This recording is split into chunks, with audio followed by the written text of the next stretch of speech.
De nuevo, bienvenidos al canal Angelus Nous, o Angelus Nous, como busque decirse de manera anglicista, alemana o latina en cuanto a la G.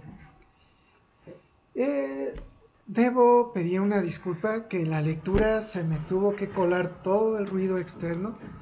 Mi vecino está cambiando su casa, está en su derecho legítimo. Si se oye, pues espero la tolerancia como yo la tengo y no solo tolerancia, creo que estoy totalmente de acuerdo en que el vecino tiene su derecho a cambiar su casa como a él le convenga y como se le antoje en gana. A mí no me es estorbo. Espero que también a los que estén escuchando no les sea estorbo, y si no, pues perdón, que a mí no me sea estorbo. Creo que está mal cuando en ocasiones ciertos youtubers se molestan con los vecinos y dicen, yo no sé por qué estoy haciendo ruido.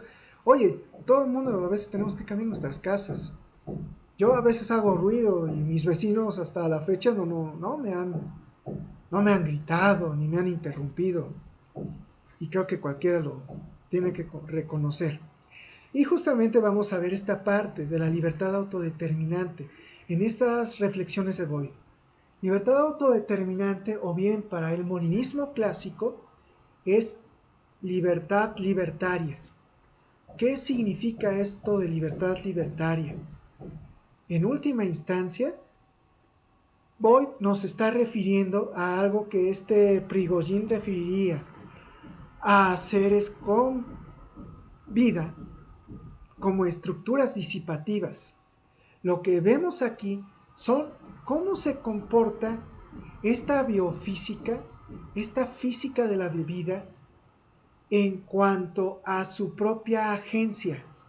La agencia es una capacidad de las estructuras disipativas que reciben la entropía del ambiente, las probabilidades de las configuraciones energéticas del ambiente, y las trabajan en su interior para devolver una entropía diferente debido a este trabajo propio de la estructura disipativa, en que disipa no necesariamente la entropía que recibe.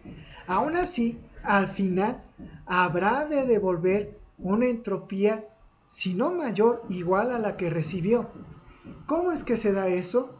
Porque además de comer y defecar, tal que esa defecación es abono para el medio, y este medio finalmente lo convierte en alimento y volvemos a este mismo ciclo, esta forma de entropía, que se puede llamar negetropía, al final el ser vivo habrá de morir, y en ese sentido habrá de contribuir con una entropía similar a la que recibe, pero en el ciclo de la vida resultará que hay una estructura disipativa, que hay una forma de entropía interna. Esta forma, es que ni siquiera es entropía interna. Este trabajo interior que tiene en su interior una energía libre, de la energía libre de Helmholtz, obviamente de nuevo estoy refiriendo aquí con cosas termodinámicas, es a lo que refiere Boyd y lo que habrá de referir al molinismo clásico, a esta energía libre en su manifestación física como libertad libertaria, libertad autodeterminante y o capacidad de agencia. Capacidad de agencia como factor de libertad, o estos factores de libertad en que la suma de sus partes dan más allá que sus partes. Esa libertad de agencia es más allá que la libertad de sus partes que le contribuyen. Y en ese sentido es más allá de lo que parece, se da una sinergia de los agentes libres en el interior. Estoy explicando lo que vamos a leer a continuación y pues en ese sentido, buen provecho y espero que la lectura sea productiva para todos. Bueno, esta es una atenta invitación a suscribirse al canal que están viendo para las lecturas o estudios a continuación. Pues agradezco mucho su atención y pasamos a lo siguiente. El libro de Satanás y el problema de la maldad, del teólogo Gregory Abloh, de Estados Unidos, pastor de la iglesia Woodland Hills. Continuamos. Determinismo y responsabilidad moral. Esto tiene que ver con respecto a las refutaciones a la libertad compatibilista. El tercer argumento en contra de la objeción científica al autodeterminismo ha sido ya planteado en nuestra anterior crítica del compatibilismo. Es decir, que si los genes y el medio ambiente determinan el comportamiento, ¿cómo podemos exigir que otros sean moralmente responsables por lo que hacen? ¿Cómo pueden ser considerados los criminales más responsables por su comportamiento de lo que son, digamos, el color de sus ojos o la textura de su cabello? Nosotros no culpamos a otros elementos inalterables de su apariencia porque entendemos que la causa de estos elementos está fuera de ellos. Pero esto significa que si el comportamiento está determinado por factores fuera del control, no tenemos más responsabilidad moral por ello que la que tenemos por el color de nuestros ojos. Como indicamos arriba, nuestro sentido fundamental de responsabilidad moral es que los agentes solo pueden ser considerados responsables por su comportamiento si ellos pudieran haberlo hecho de otra manera. ¿Qué concreta esta suposición cuando escribe en el siguiente párrafo? Un agente es en última instancia responsable de algunos males, suceso o estado solo por algo que el agente hizo voluntariamente. Permítame agrando esto porque de hecho estoy leyendo mal, disculpen de repente. Híjole, peor aún. Voluntariamente o dejó de hacer, por algo que la gente hubiera podido hacer voluntariamente de otra manera, ya sea que contribuyera causalmente a ellos o que su aportación sirviera para que ocurriera o no. Solo si las cosas podían haber sido diferentes, y solo si el agente tenía la posibilidad de que fueran diferentes, podemos nosotros decir que de forma consistente que las cosas debieran haber sido diferentes y que la culpa de la gente por no haber sido diferente, perdón, dije culpa, les digo que a veces hay que agrandar el verbo ser que se me escapa en la lectura, es, peor aún, mucho peor. Trato de señalar para que no se me escape a los ojos y es peor. Es culpa de la gente por no haber sido diferentes.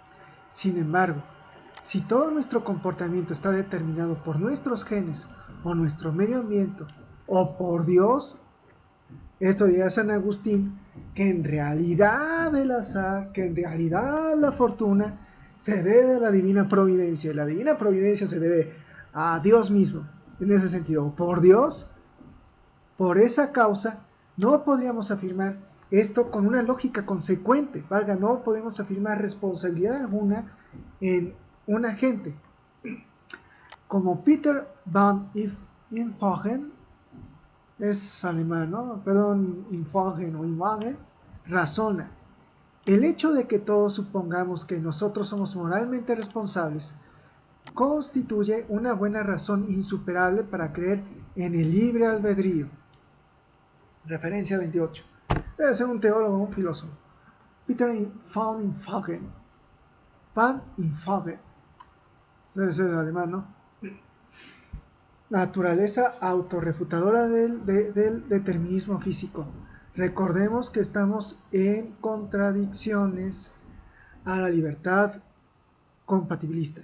Cuarto, si todo lo relacionado con nosotros está determinado por la genética y el medio ambiente, entonces, por supuesto, la creencia de una persona de que todo lo que tiene que ver con nosotros está determinado de esa manera, debe estar en sí mismo determinado por la genética y el medio ambiente.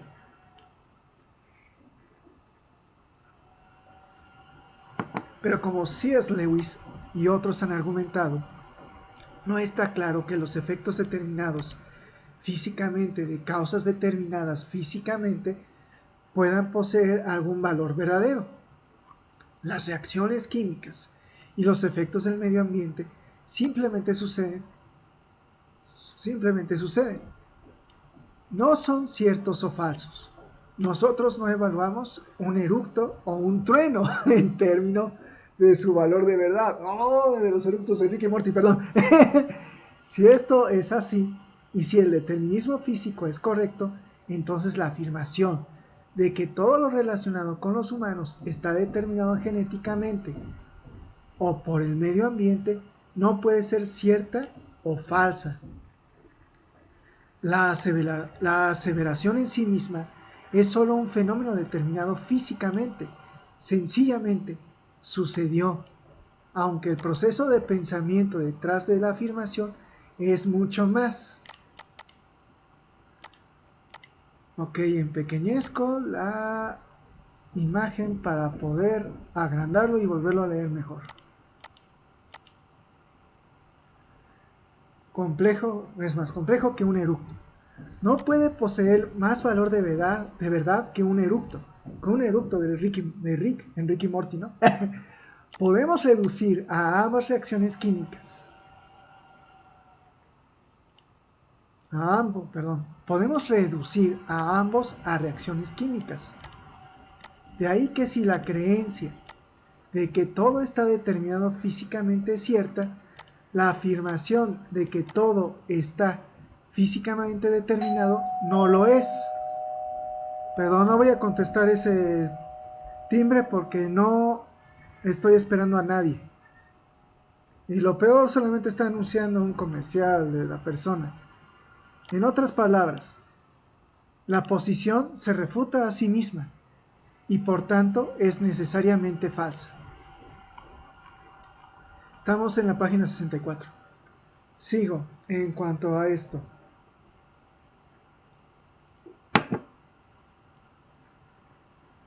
Explicación de la libertad. Quinto, si la meta de toda teoría filosófica o científica es hacer inteligible los fenómenos desconcertantes, entonces el compatibilismo debe ser juzgado como una teoría pobre. No solo no explica nuestro sentido básico de moralidad, sino tampoco la experiencia fenomenológica de nosotros mismos. Voy a darle pausa a esto porque hay una grabación aquí en mi casa. Terminado ese comercio grosero, igual de grosero que los comerciales de YouTube que no son pedidos y aún así a la fuerza tienes que tolerarlos, seguimos con la lectura.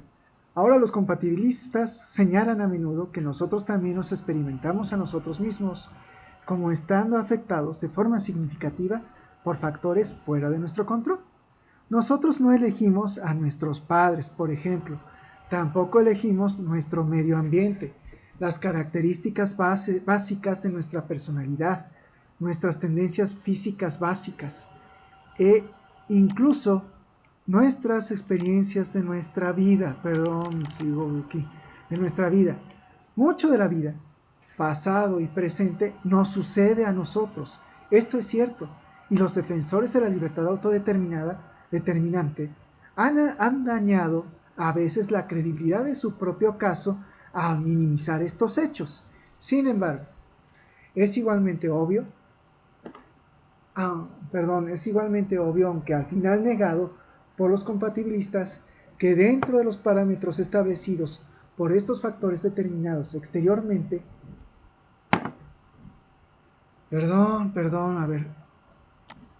que dentro de los parámetros establecidos por estos factores determinados exteriormente, nosotros nos experimentamos a nosotros mismos de manera uniforme, como agentes autodeterminantes y moralmente responsables, dentro de los parámetros de todas las variables que están más allá de mi control, pero que contribuyen a quién soy. En este momento presente, yo me experimento a mí mismo como teniendo un cierto grado de derecho a decidir en lo que sucederá en el momento siguiente. Dentro de los parámetros que me han dado, experimento el futuro como una esfera de posibilidades, cuya actualización depende de mí. Puede que ni siquiera crea teóricamente que eso sea verdad. Puedo ser un determinista, pero esto no obstante, como nosotros experimentamos al mundo, y esta experiencia es la que necesita ser explicada. Este sentido de autodeterminación en medio de otra determinación no es un asunto periférico, está inextricablemente vinculado con nuestro sentido de valor y de importancia.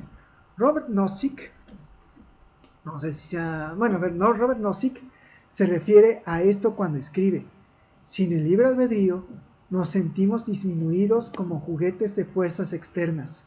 El determinismo parece debilitar la dignidad humana, parece disminuir nuestro valor. Si nuestras acciones brotan de causas antes de nuestro nacimiento, entonces nosotros somos los iniciadores de nuestros actos y entonces somos menos valiosos. Este sentido de ser un iniciador está en el núcleo de nuestra experiencia humana y nuestro sentido de valor. Si bien mucho del mundo en el que vivimos y aún... Perdón, quiero ver si así no me salto las palabras. Iniciador. En este sentido, de ser un iniciador, está en el núcleo de nuestra experiencia humana y de nuestro sentido de valor. Si bien mucho del mundo en el que vivimos y aún mucho de nuestras propias vidas está determinado por fuerzas fuera de nuestro control, sí, como ahorita mi óptica que está fallando, ¿no? Fuera de nuestro control. Con todo permanece la convicción de que poseemos autodeterminación. Aunque mucho de la vida puede ser decidido para nosotros, algunos aspectos de nuestra vida son decididos por nosotros. Contamos con un cierto grado de participación de lo que ocurre en nuestra vida y en el mundo. Y es esto lo que más fundamentalmente da a nuestras vidas dignidad y valor. El fracaso del compatibilismo para explicar este elemento fundamental de nuestra experiencia reta seriamente su verosimilitud.